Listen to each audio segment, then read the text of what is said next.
محترم سامعین حاضرین، السلام علیکم ورحمۃ اللہ تعالی وبرکاتہ۔ سبھی حضرات قریب قریب آ کر بیٹھ جائیں اور آقا کریم صلی اللہ تعالی وسلم کی بارگاہ میں درود پاک کے نذران عقیدت پیش کریں۔ پڑھیں اللہم صلی علی سیدنا مولانا محمد بارک وسلم، صلو علیہ صلاۃ و سلام علیک یا رسول اللہ صلی اللہ تعالی علیہ وسلم۔ قاعدہ اخیرہ، نماز کا چھٹا فرض، قاعدہ اخیرہ کے حوالے سے گفتگو چل رہی تھی۔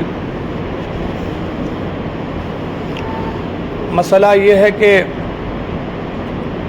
کسی بھی قاعدہ میں تشہد کا کوئی حصہ بھول جائے تو سجدہ سہو واجب ہے۔ مقتدی ابھی اتحیات پوری کرنے نہ پایا تھا کہ امام کھڑا ہو گیا یا سلام پھیر دی، تو مقتدی ہر حال میں اتحیات پوری کرے، اگرچہ کتنی ہی دیر اس میں ہو جائے۔ مسئلہ یہ ہے کہ ایک شخص نماز کے قاعدہ میں اتحیات پڑھ رہا تھا، جب کلمہ تشہد کے قریب پہنچا تب مؤذن نے اذان میں شہادتین کہیں۔ اس نمازی نے قرأت اتحیات کے بدلے اذان کا جواب دینے کی نیت سے اشہد ان لا الہ الا اللہ واشہد ان محمدً عبدہ ورسولہ کہا تو اس کی نماز جاتی رہی۔ یہ آدمی نماز میں تھا اور جب اشہد ان لا الہ الا اللہ پڑھنے کا وقت آیا تو ایسے وقت میں اذان ہونے لگی، تو وہ اذان کا جواب دینے کی نیت سے اشہد ان لا الہ الا اللہ واشہد ان محمدً عبدہ ورسولہ کہا، تو کیونکہ وہ اذان کا جواب دینے کی نیت سے کہا تو اس کی نماز جاتی رہی۔ قاعدہ میں نظر گود کی طرف کرنا مستحب ہے۔ مسئلہ یہ ہے کہ اگر سجدہ سہو واجب ہوا ہے تو قاعدہ اخیرہ میں اتحیات کے بعد ایک سلام پھیرنے کے بعد سجدہ سہو کرنا چاہیے، دوسرا سلام پھیرنا منع ہے۔ اگر قصداً دونوں سلام پھیر دیے تو اب سجدہ سہو نہ ہو سکے گا اور نماز کو دوبارہ پڑھنا واجب ہے۔ مسئلہ ہے کہ قاعدہ اولیٰ واجب ہے اگرچہ نفل نماز ہو۔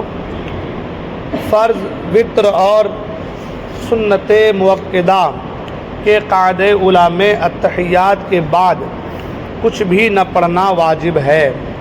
حکم ہے کہ اتحیات پوری کرنے کے بعد فوراً تیسری رکعت کے لیے کھڑا ہو جائے۔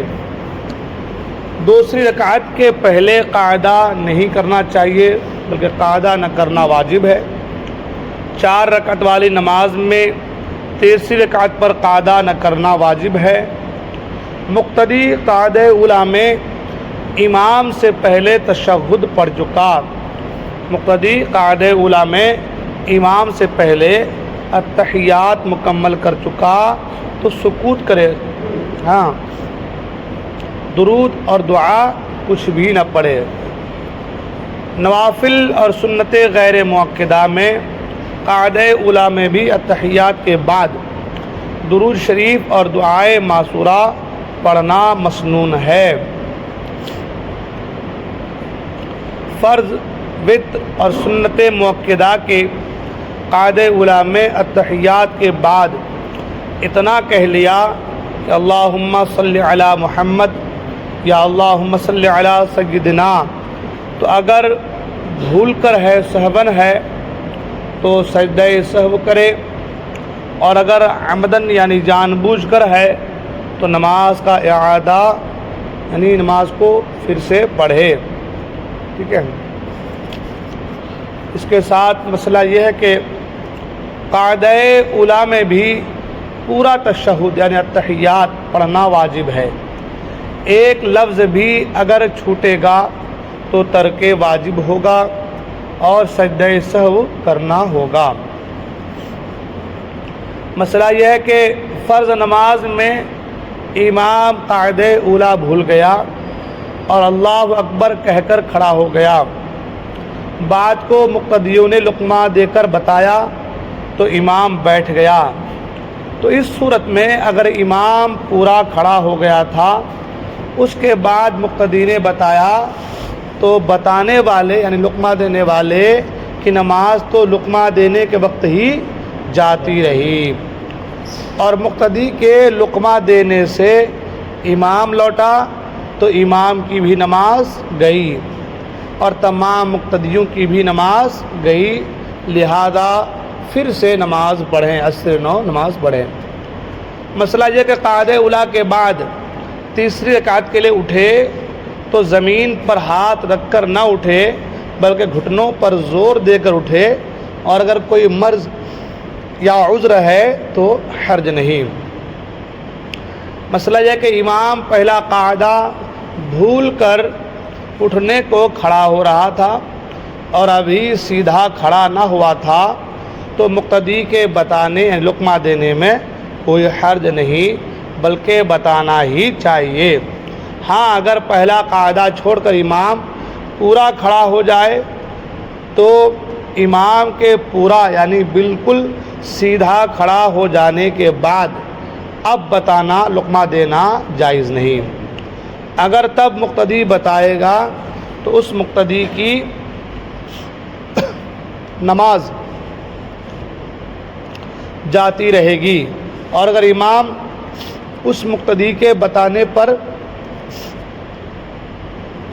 عمل کر کے سیدھا کھڑا ہونے کے بعد قعدہ اولیٰ میں لوٹے گا تو سب کی نماز جاتی رہے گی، کہ پورا کھڑا ہو جانے کے بعد قعدہ اولیٰ کے لیے لوٹنا حرام ہے۔ تو اب مقتدی کا بتانا محض بیجا بلکہ حرام کی طرف بلانا اور بلا ضرورت کلام ہوا اور وہ مفسد نماز ہے۔ اس لیے لقمہ دینا بھی چاہیے اور لقمہ کہاں دینا چاہیے اس کی جانکاری بھی ہونا چاہیے، ورنہ جہاں لقمہ دینے کی جگہ ہے وہاں نہ دے کر کے کسی دوسری جگہ لقمہ دیں گے تو نماز آپ کی چلی جا سکتی ہے۔ مسئلہ یہ ہے کہ بقدر تشہد یعنی تحیات پڑھنے کی مقدار بیٹھنے کے بعد یاد آیا کہ نماز کا یا تلاوت کا کوئی سجدہ کرنا باقی رہ گیا ہے اور اس نے اتحیات پڑھنے کے بعد سجدہ کیا تو فرض ہے کہ سجدہ کے بعد پھر قاعدہ میں بقدر تشہد پڑھنے کے بیٹھے، کیونکہ پہلا جو قاعدہ تھا وہ سجدہ کرنے کی وجہ سے جاتا رہا۔ عصر 9 قاعدہ کرنا پڑے گا، اگر قاعدہ نہ کرے گا تو نماز نہ ہوگی۔ یہ کچھ مسائل قاعدہ کے تعلق سے تھے، انشاء الرحمن آگے مسائل اور بیان کیے جائیں گے۔ اللہ تبارک و تعالیٰ کی بارگاہ میں دعا ہے اللہ تبارک